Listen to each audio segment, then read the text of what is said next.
আসসালামু আলাইকুম বন্ধুসকল, অসমীয়া ইছলামিক চেনেলটিলৈ আপোনালোকক স্বাগতম জনাইছোঁ। আশা কৰোঁ সকলোৱে ভালে আছে। আল্লাহৰ ৰহমতত ময়ো ভালে আছোঁ।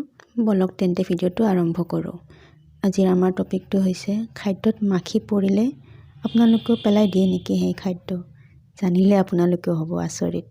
হাদিছ শৰীফত বৰ্ণিত আছে যে মাখিৰ বাওঁফালৰ পাখিখনত বেমাৰ থাকে আৰু সোঁফালৰ পাখিখনত শিফা থাকে।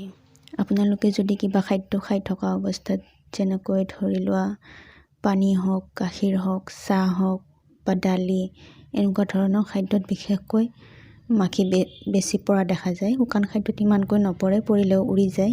জুলীয়া খাদ্যত পৰি মাখিবোৰে কি কৰে, তাৰ বাওঁফালৰ পাখিখন ডুবাই দিয়ে। আপুনি যদি তেনেকুৱা অৱস্থাত মাখিটো উলিয়াই পেলাই দি সেই খাদ্যখিনি খায়, আপোনাৰ বেমাৰ হোৱাটো নিশ্চিত।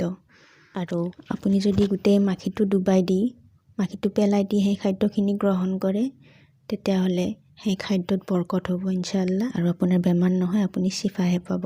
এইটো আপোনালোকে এনেই কোৱা কথা বুলি নাভাবিব, এইটো মিছকাত শৰীফৰ ৰিৱায়াত হয়। এনেকুৱা আৰু বহুত কথা শিকিবৰ কাৰণে মোৰ চেনেলটো ছাবস্ক্ৰাইব কৰিব, কাষতে থকা বেল আইকনটো প্ৰেছ কৰি দিব, আৰু ভিডিঅ'টো যিমান পাৰে সিমান শ্বেয়াৰ কৰিব, জানো আপোনাৰ লগত বেলেগেও শিকিব পাৰে আৰু আপুনিও যেন সবৰ অংশীদাৰ হয়। আসসালামু আলাইকুম।